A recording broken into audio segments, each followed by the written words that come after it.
श्रीमद् भगवद गीता का 17वां अध्याय।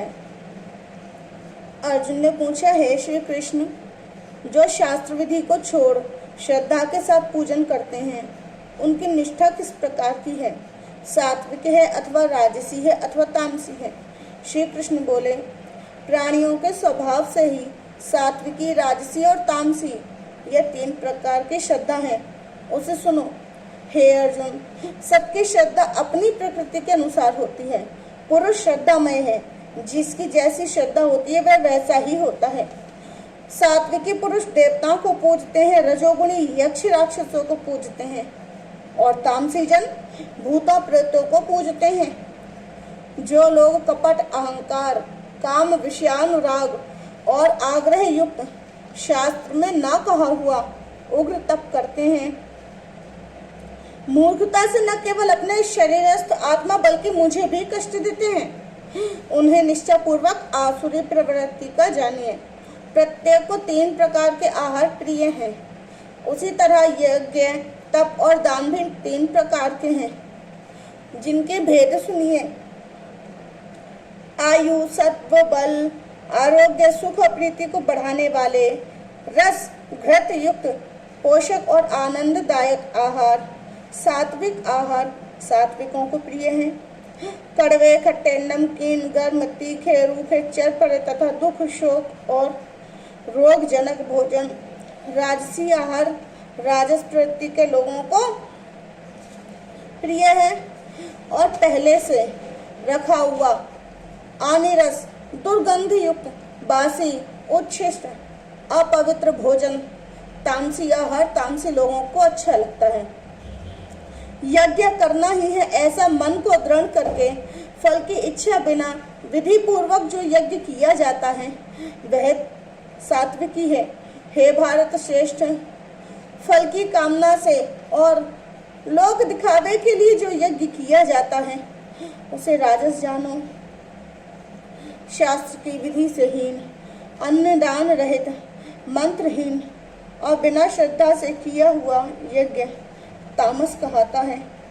देवता, द्विज, गुरु और विद्वान इनका पूजन करना, पवित्रता, सरलता, ब्रह्मचर्य और अहिंसा का आचरण करना शारीरिक तप है, जिस वाक्य से किसी का दिल न दुखे। सत्य प्रिय हितकारी भाषण, स्वाध्याय का अभ्यास वाचक तप है। मन की शांति, मन की प्रसन्नता, चित्त की शांति, मौन, आत्मनिग्रह और निष्कपट रहना यह मानसिक तप है। यह तीनों प्रकार का तप यदि श्रद्धा से फल की इच्छा त्याग कर और योग युक्त होकर किया जाए तो सात्विक तप कहलाता है। जो अपना आदर और बड़ाई कराने के लिए दंभ पूर्वक किया जाता है यह अनित्य और क्षणिक तप राजस है। जो दुराग्रह से आत्मा को कष्ट देकर या दूसरे के नाश के लिए किया जाए उसे तामस तप कहते हैं। फल की इच्छा त्याग कर उत्तम बुद्धि से उत्तम स्थान में देश काल पात्रता का विचार करके बदले में कोई वस्तु लेने की इच्छा बिना जो दिया जाता है उसे सात्विकी दान कहते हैं।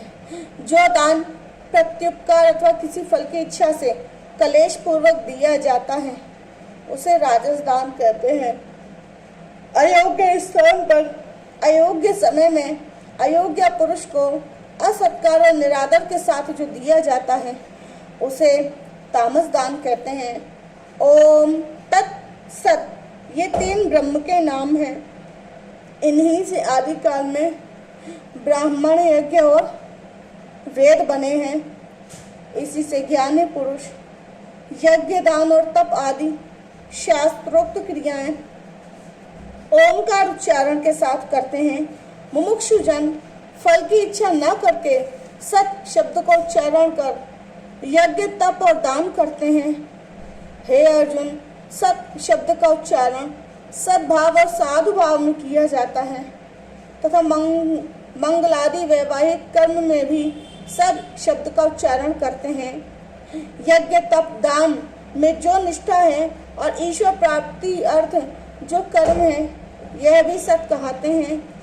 हे पार्थ, श्रद्धा से रहित दान, तप और अन्य कर्म जो किए जाते हैं वे असत कहते हैं। वह ना इस लोक में और ना ही परलोक में हितकारी हैं।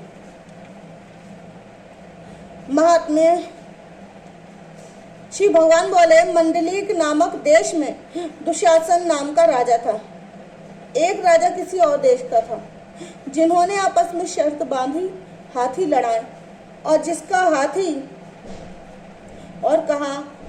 हाथी जीते सो यह अमुक धन ले ले। तब दूसरे राजा का हाथी जीता, दुशासन का हाथी हारा। कुछ दिन पीछे हाथी मर भी गया। इससे बड़ी चिंता हुई।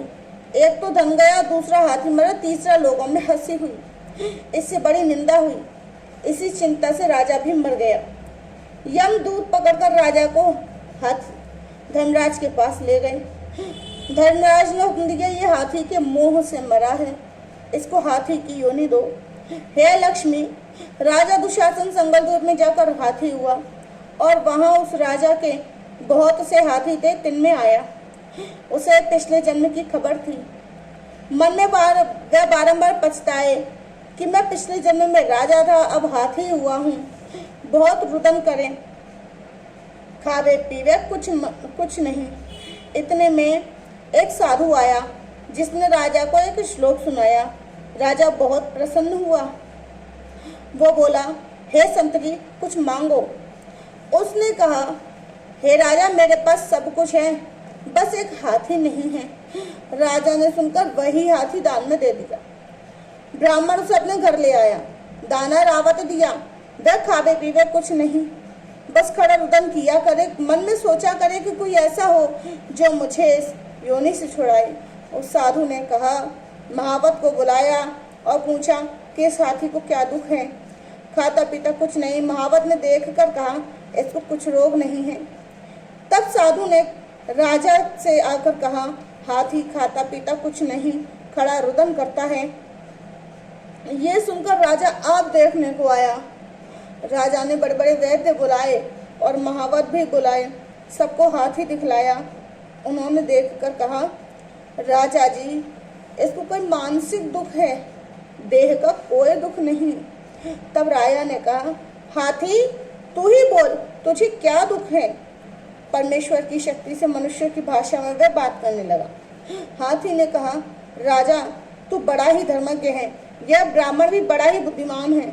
इसके घर का जो अन्न खाए वो बड़ा धर्मज्ञ हो जाता है, वह अन्न मुझे कैसे मिले। तब साधु ने कहा, हे राजा, अपना हाथी फेर ले। राजा ने कहा कि मैं दान दिया नहीं फेरता, यह हाथी मरे या जिए। तब हाथी ने कहा, हे संत जी, तू मत कल्प।